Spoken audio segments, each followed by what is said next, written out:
ദേ ഇന്ന് രാവിലെ ഇപ്പം ഇറങ്ങിയിട്ട് ചീരയില വെച്ച് എന്തോ പരിപാടിയായിട്ട് അമ്മ വന്നിട്ടുണ്ട്. ഇന്നെന്നെ അമ്മ സ്പെഷ്യലാണോ ചീരയില വെച്ച്? തോരൻ നിനക്ക് ഇഷ്ടമല്ലല്ലോ, അപ്പോൾ ഇന്ന് തോരനല്ല, ഇന്ന് ചീരയില സൂപ്പാണ് ഉണ്ടാക്കാൻ പോണേ.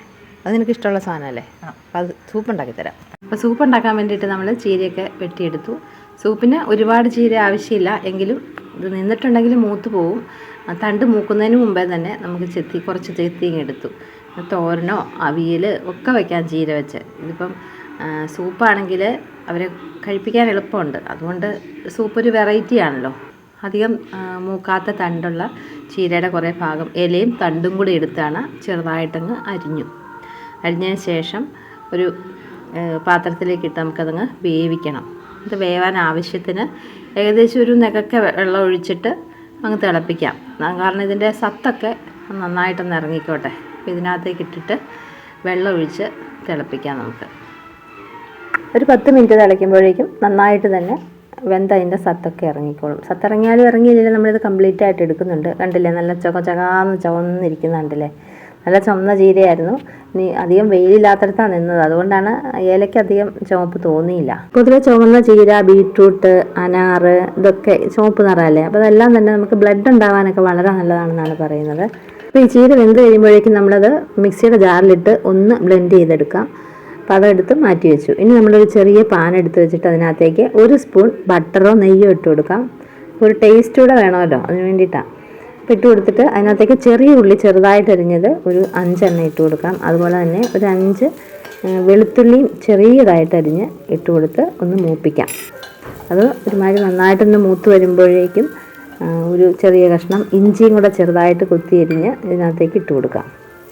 അതും കൂടെ ഒന്ന് മൂപ്പിക്കുക. ഈ ഉള്ളിയും വെളുത്തുള്ളിയൊക്കെ അത് മൂപ്പിക്കുമ്പോൾ തന്നെ നല്ലൊരു വാസന തന്നെ ഉണ്ടാവും. ഇത് കുടിക്കാൻ നമുക്ക് തോന്നും അതിൻ്റെ ഒരു വാസന കൊണ്ട്. അതുകൊണ്ടാണ് ഇത് നന്നായിട്ടൊന്ന് മൂപ്പിച്ച് തന്നെ. അല്ല, ഉള്ളി ഇതൊക്കെ നല്ലതാണല്ലോ, വെളുത്തുള്ളി, ഉള്ളി എന്നൊക്കെ. പിന്നെ എരിവിന് വേണ്ടിയിട്ട് വെറുതെ ഒരു ചുവന്ന മുളക് മുറിച്ചൊന്നിട്ടു, അതും വേറൊരു ടേസ്റ്റാണ്.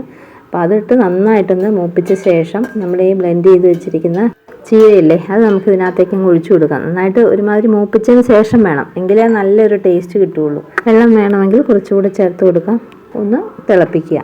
ഇത് തിളച്ച് വരുമ്പോഴേക്കും ഈ സൂപ്പിന് അല്പം കൊഴുപ്പ് കിട്ടാൻ വേണ്ടിയിട്ട് ഈ ചീരയൊക്കെ അരച്ചിരിക്കുന്നതുകൊണ്ട് ഇതിന് കൊഴുപ്പുണ്ട്, എങ്കിലും 1 സ്പൂൺ കോൺഫ്ലവർ ഒന്ന് കലക്കിയിട്ട്, അത് മുഴുവൻ ഒഴിക്കേണ്ട, ഒരു 3 സ്പൂൺ കലക്കിയത് ഇതിനകത്തേക്കൊന്ന് ഒഴിച്ചു കൊടുക്കാം. ചെറിയ നല്ലൊരു ടേസ്റ്റ് ഉണ്ടല്ലോ ഈ കോൺഫ്ലവർ കലക്കി.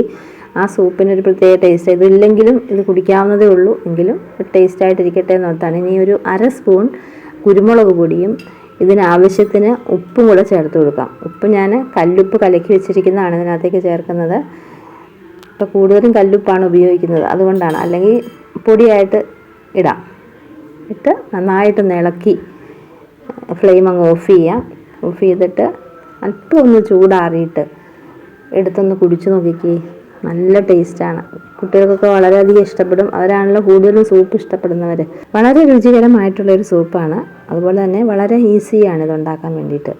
അപ്പം ഇത് ഈ രീതിയിലൊക്കെ കുട്ടികൾക്കൊക്കെ ഉണ്ടാക്കി കൊടുത്തിട്ടുണ്ടെങ്കിൽ അവർ കഴിക്കും. അപ്പം ഇങ്ങനെ സൂപ്പാണെങ്കിൽ ഒന്നുകൂടി നന്നായിരിക്കും. അപ്പം ഈ രീതിയിലൊക്കെ അവർക്ക് നമുക്ക് ഉണ്ടാക്കി കൊടുക്കാം.